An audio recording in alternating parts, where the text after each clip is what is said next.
By early April, the communists control the north and center.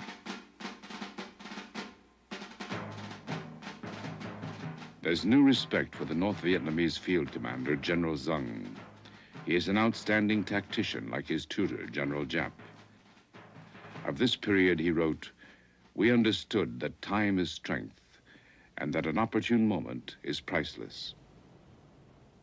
The U.S. Army Chief of Staff, General Weyand, now visits Vietnam.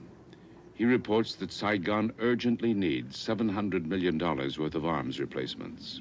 But politically, this is impossible. South Vietnam's army is doomed. Military analyst Brian Jenkins.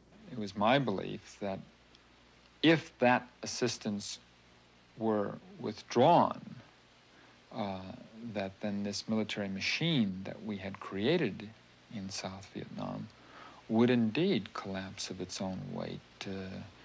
You know, you've seen in the museums these suits of armor that look very, very formidable. Of course, there's nothing inside of them, and if you give it a good kick, the entire thing tumbles to the ground. And in effect, that's what we were creating in Vietnam. Behind the scenes, there is pressure on Thieu to resign in favor of neutralists. With most of his country gone, he tries to reassure his people. So I have been very calm at that period. We have been overrun, but not all. 1/3 of the army has been overrun, but not all. 1/3 of the country, or half of the country has been overrun, but not all. We still have many more crucial area, and we still have strengths. The only special American aid program is called Operation Baby Lift, the evacuation of 2,000 orphans to the United States. It begins tragically.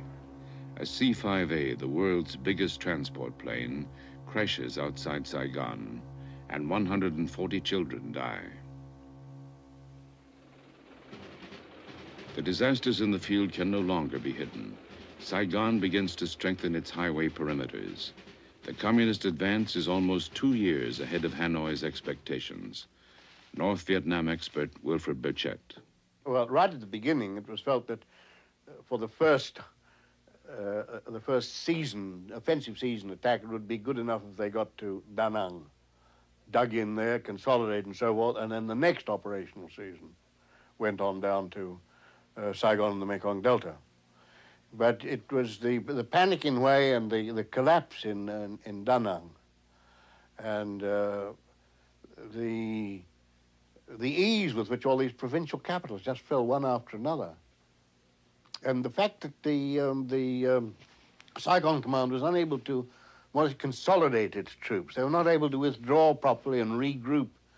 And everything was done in a very slipshod and haphazard fashion with very, very little morale. The only real battle was, in fact, at Xuan Loc. Xuan Loc is a small provincial capital only 38 miles northeast of Saigon. It blocks the main communist advance. Xuan Loc is the last hope for those who believe an all-out stand can prevent military collapse.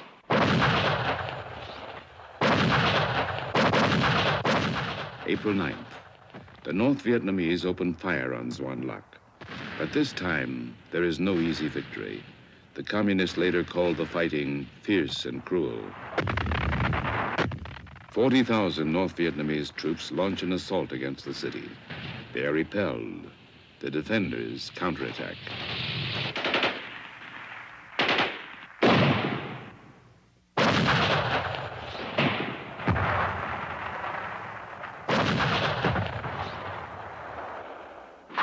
In anxious Saigon, the name Xuan Loc becomes synonymous with hope and heroism.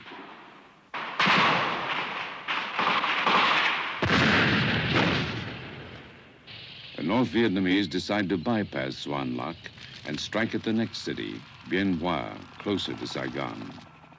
After a week, both Bien Hoa and Xuan Loc are outflanked. The defenders retreat. It is April 16th. For the North Vietnamese generals, the way to Saigon is open. They order its capture within 2 weeks, by May 1st. Hanoi strategist Colonel Ha Van Lao. The army units that had the mission of encircling and attacking Saigon only took with them what was necessary for the fight.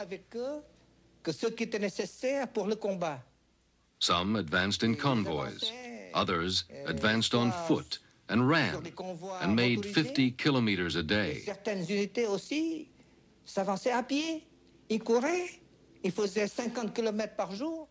They didn't even eat, because it was the goal, the taking of Saigon, that was their first preoccupation.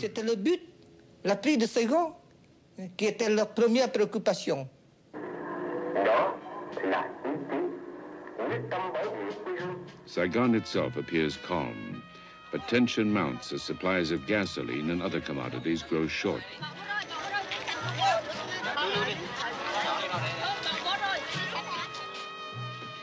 Refugees keep crowding in. Now the elite see no way out. Sincerely, I do not know what's going to happen next.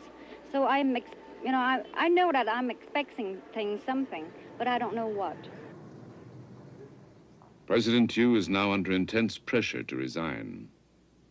His suggested replacement is neutralist General Duan Van Min, known as Big Min. It's believed the communists might negotiate a coalition government with him. Senior CIA analyst Frank Snepp. Big Min was a self-proclaimed neutralist. He'd called himself a member of the Third Force. He had a brother or a cousin, there was some debate over this, who was a high-ranking North Vietnamese political officer, a general. So Big Min was the last American hope. Thieu had to be got out of the way. On April 20th, U.S. Ambassador Graham Martin visits Thieu. I simply went to President Thieu and laid out on the table as clearly as I could marshal the facts as they seemed to me to be relevant to the situation. The military situation, what the other side had, what we had, the political situation, the attitude in his own administration, among his own generals, and expressed the conviction that while I did not believe myself that there was any possibility of such a transition, it was clear that some of his own generals wished to attempt it, but would not do so with him in position. The next day, April 21st, Thieu resigns the presidency. As a caretaker government takes over, Thieu is hurried into exile. And it so happened that it was my job to get Thieu to the airport shortly after his resignation. And what a night it was. It was a starlit night. There were tracers out along the perimeters of Tan Son Nhut Air Base. Several colleagues and myself from the CIA, as well as the CIA station chief, collected limousines. I was armed to the teeth because I had visions of what had happened to Ziem in 1963, ordered out of the car, cut down by young Turks. It was rather amusing to think back on it because we certainly couldn't have defended ourselves with the AK-47 under my seat, the snub-nosed .38 strapped on my hip. It was a great adventure. And I looked in the rear view mirror at Thieu's eyes, and they were glistening with tears at that point as we passed through the air base on the way to the airplane that was to whisk him out of the country. Thieu leaned over the seat, and he said, "Thank you for all you've done." And it came to me, thank you for what? For the 50,000 American lives that have been given here in Vietnam. And I thought about saying that, but being the the loyal bureaucrat I was, I kept my mouth shut, shook his hands. The man was crying. I guess he didn't need that final humiliation. He ran up to the airplane. There were cameras banging on various lapels. The suitcases were whisked aboard. And there was Ambassador Martin, immaculately tailored. He was wearing his horn rim glasses, I believe, looking very much like a professor, nothing like an ambassador bidding farewell to the last vestige of the American experiment in Vietnam.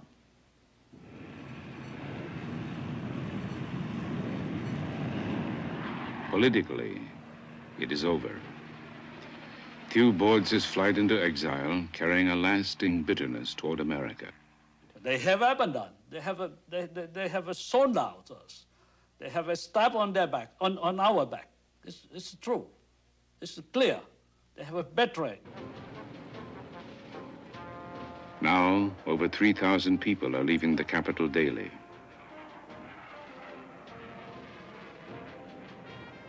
Embassies begin to empty. American personnel are preparing final evacuation plans.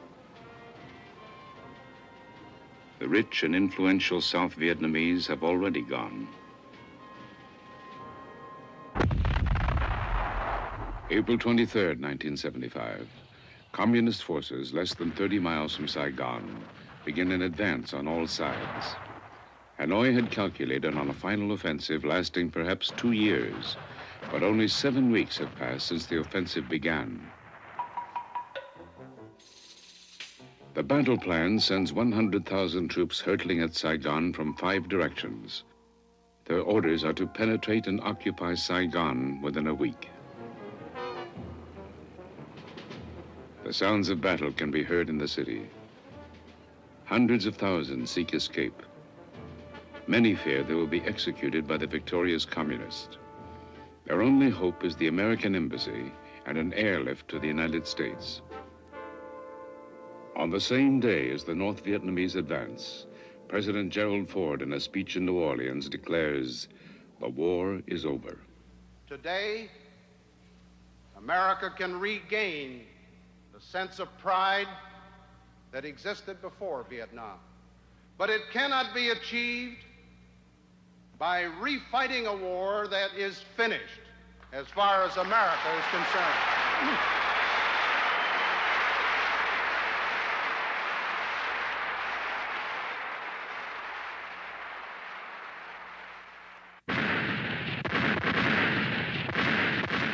Hanoi's divisions race into position. Now there is no fear of American bombers which turned back previous offensives. The communists sweep through the rubber plantations east of Saigon. The South Vietnamese, greatly outnumbered, only briefly resist. Soviet-built amphibious tanks easily bridge the rivers, then roll along the U.S.-built highways leading to the capital. Infantry convoys mop up resistance in villages and outposts. Long-range artillery disables Saigon's main airport. The siege is fully in place. Saigon is encircled. Within the city, 30,000 South Vietnamese troops await orders, but many senior officers have deserted.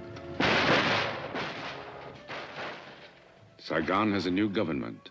It appeals for peace talks and a ceasefire. This goes unanswered.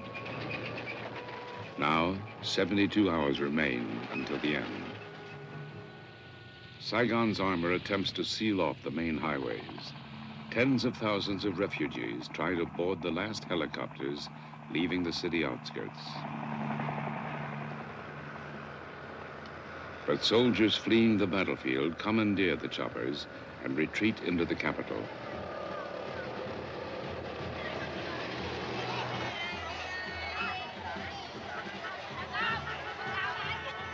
The refugee flood is greatest on the main artery from the east, a 4-lane highway once the pride of American engineers. Civilians and retreating soldiers sweep aside checkpoints in their haste to escape the onrush of battle.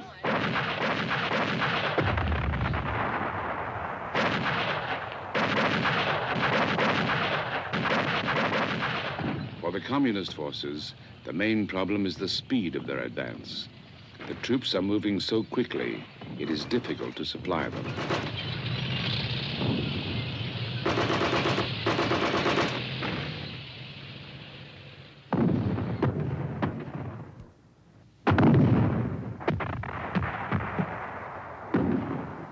Southern guerrillas act as guides, providing maps and pointing out weaknesses in government defenses.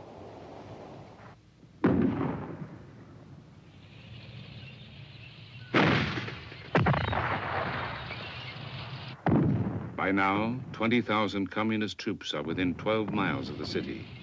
30,000 more are moving in.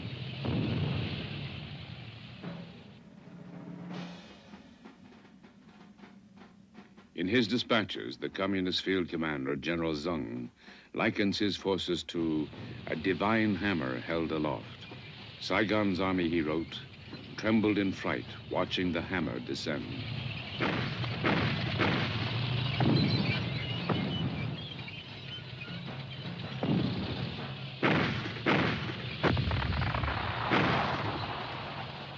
But at a key bridge called Dong Nai, on the main eastern approach, the South Vietnamese put up a fierce resistance. The bridge changes hands several times before the communists secure it.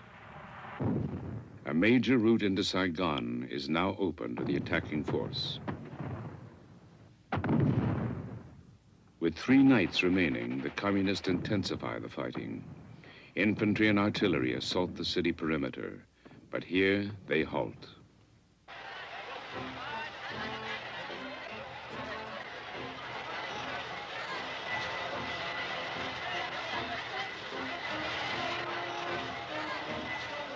In captured areas, communist cameramen record the population tearing down symbols of their former government and celebrating in the streets.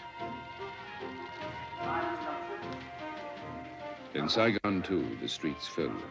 Here, the emotion is fear. The large Catholic population is especially nervous.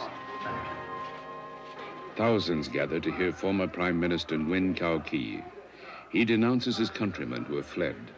Armed resistance can bring negotiations, Ky says.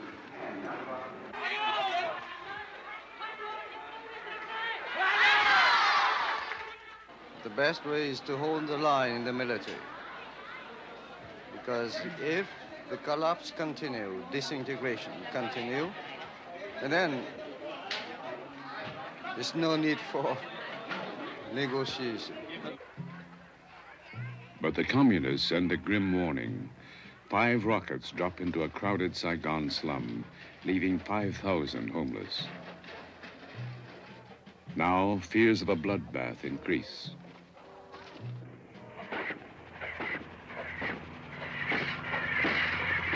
The next day, April 28th, the ring around Saigon tightens.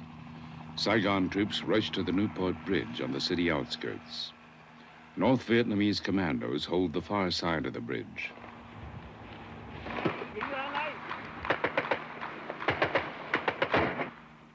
The bridge attack increases fears of a military showdown in the city itself.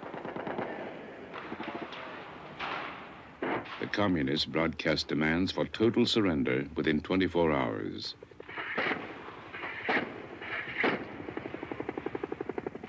The deadline abruptly ends hopes for a political settlement, and it activates evacuation plans for 3,000 Americans. With the Newport Bridge attack, Saigon's discipline breaks. As the Army of South Vietnam makes a final stand, civilians loot the nearby American commissary. Deserting soldiers join in.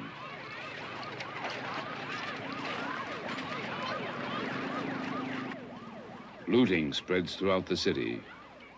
It is the last of the old life, the last hours and the death of a nation.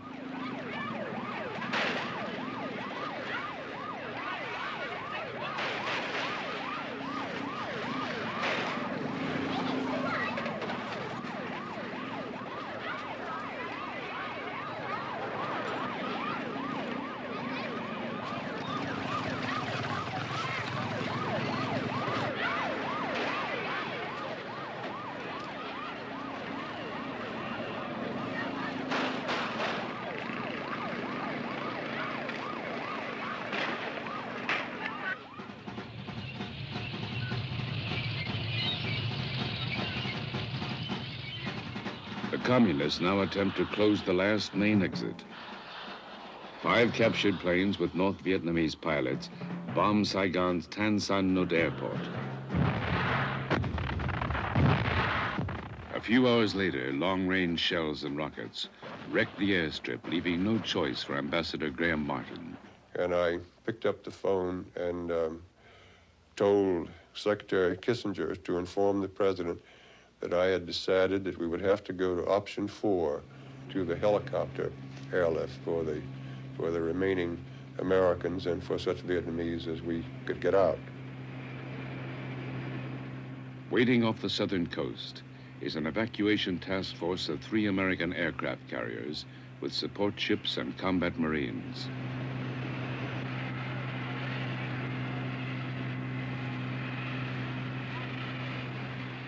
Noon, April 29th. The final exodus is about to begin. The ballad, "I'm Dreaming of a White Christmas," is the code signal for the final American departure. As it plays over the American service radio, officials, businessmen, and journalists gather at the embassy. Some Americans have spent a decade in Vietnam. They have only hours to leave. Thousands of Vietnamese try to join the evacuation. They threaten to overwhelm embassy guards.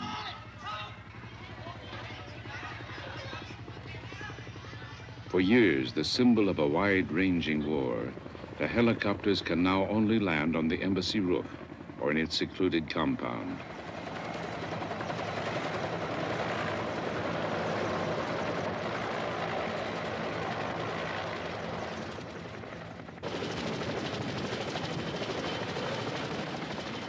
Hundreds of Americans and Vietnamese officials wait in priority groups. The Marines briefly return to Vietnam to keep order.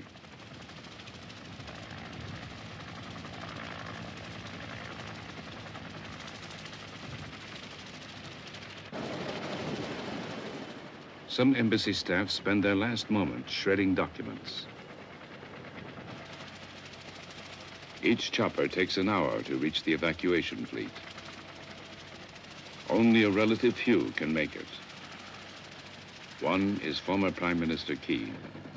I landed on the Midway aircraft carrier, and the admiral captain of the ship received me. And he left his office with his staff and just leave me alone. So I stood there for 15 or 25 minutes just crying by myself. I couldn't stop it. Even I said to myself, oh no, I'm a soldier. Never cry. But it happened.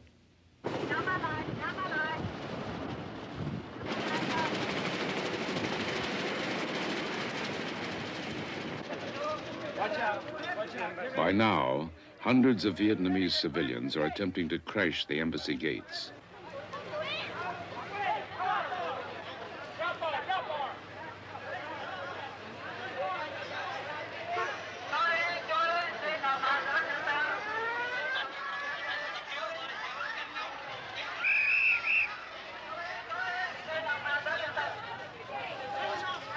Only the most persistent break through and get a chance to escape.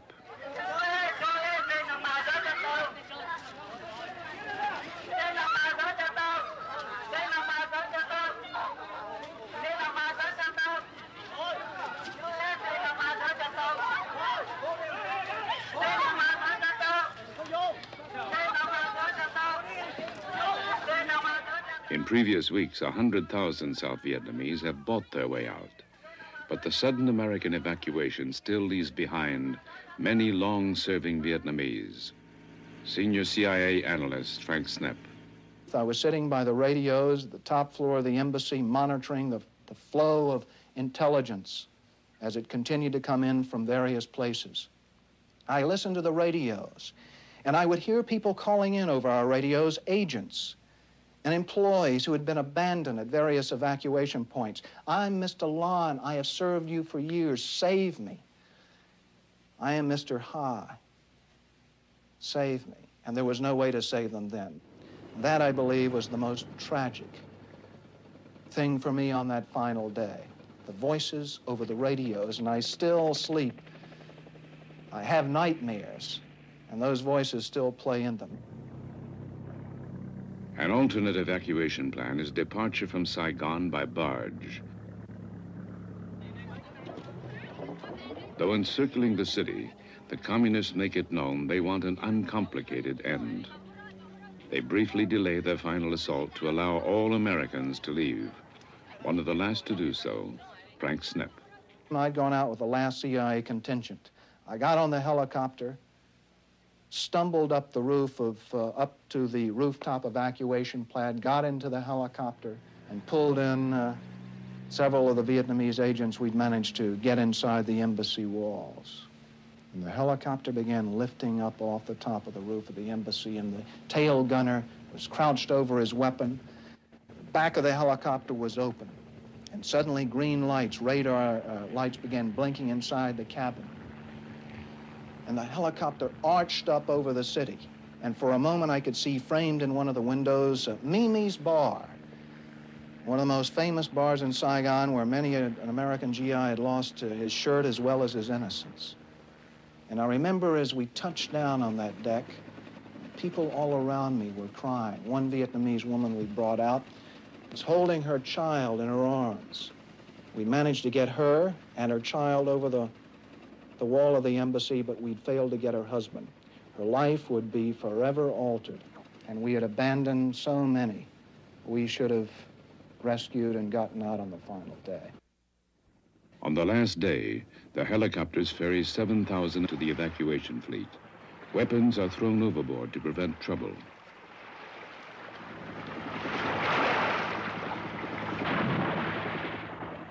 Dozens of helicopters flown by South Vietnamese pilots arrive uninvited. The $250,000 machines are ditched to make room for those still arriving.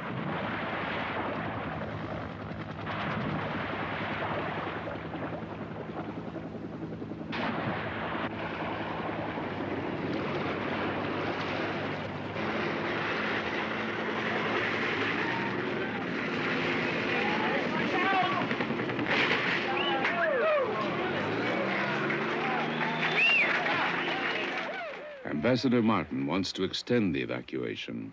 Washington rejects the recommendation as too risky. I then drove to my house to pick up my wife. I think the Marine Guard log showed that I was there for 11 minutes. She packed one bag and walked out. She had left everything that we had because, again, to provide this aura of stability, we had not packed anything because the minute that we had picked up one thing to send out, it would have been known all over Saigon. So she paid the sort of a higher penalty than I did in the sense of losing some of the treasured possessions of a lifetime. Martin is among the very last to leave. At 4:30 a.m. Saigon time, the senior American official in Vietnam gets a final order. This young helicopter pilot came into my office with this scroll on the back of a pad that I never forget it. I mean, the name of the helicopter was the Lazy Ace, I think. And the President of the United States directs that Ambassador Martin come out on this helicopter. Well, what do you do then? I mean, do you try to emulate Admiral Nelson and put your blind eye to the telescope, you know? I mean, you didn't hear or you didn't get it. And then for 45 years, I had been a disciplined officer of the United States government, and that I would not sort of spoil it in the end by any act of disobedience. And so I got on the chopper and came out.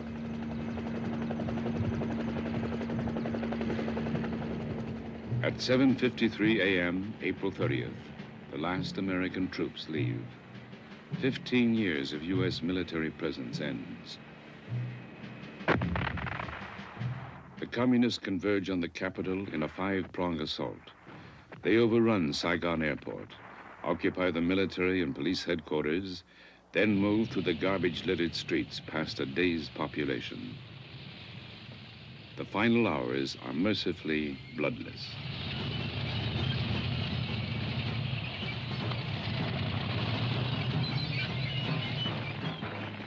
A symbolic target is the presidential palace. A single tank provides the battle finale, storming through the iron gates. It is 11 a.m. A lone soldier runs forward to raise the communist flag.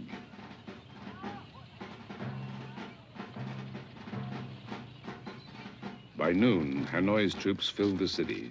Their flags are everywhere. At the palace, they arrest South Vietnam's last president, General Duong Van Minh. He is ordered to broadcast a message to his remaining troops. Lay down your weapons and surrender unconditionally. The communist field commander, General Zung, writes of these final victory hours. Our generation had known many victorious mornings, but there had been no morning so fresh and beautiful as this morning of total victory. For most of Saigon, the 10,000-day war ends with little immediate change. The black market reopens. Some soldiers from the north succumb to the temptations. Reforms soon follow. In Hanoi, the sudden victory after 30 years of war brings immediate celebration.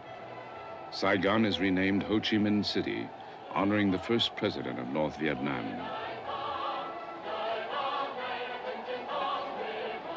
Prime Minister Pham Van Dong. We fought year after year in extremely hard conditions, which went beyond all imagination. Here I would like to repeat President Ho Chi Minh's words, which we consider as a motto, a banner. Nothing is more precious than independence and freedom.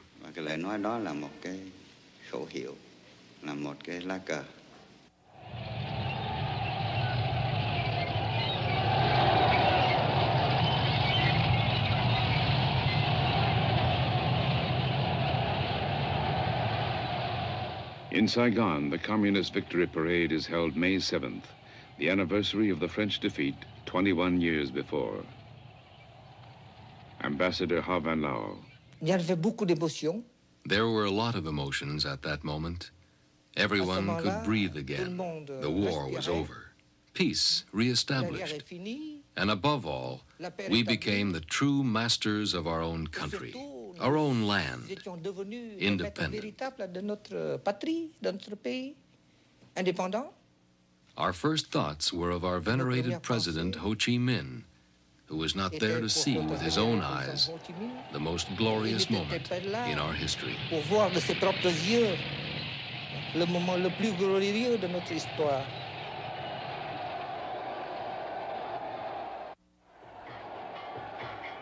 Change comes slowly to Saigon. The communist victors initially treat the people with discretion. But the old regime is purged. 200,000 officials and military officers are sent to re-education camps. An estimated 1.5 million city dwellers are forcibly moved to the countryside. Within 2 years, the two halves of the country are officially unified as the Socialist Republic of Vietnam. The Vietnamese People's Liberation Army began as a ragtag assortment of volunteers. The Soviet-equipped North Vietnamese Army, which parades through Saigon, is the 5th largest in the world. This impoverished agrarian nation built up a military force exceeded only by the great powers. This force has brought America its longest and costliest struggle. As it ends, the majority of Americans express only relief that it is finally over. More than 100 countries give diplomatic recognition to Vietnam. President Carter is initially sympathetic to establishing ties. A U.S. delegation visits Hanoi in 1977 to pave the way, but nothing comes of it.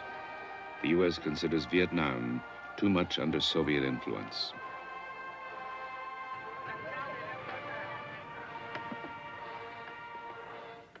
The twists of history and the impact of prolonged war leave Vietnam as a shattered land.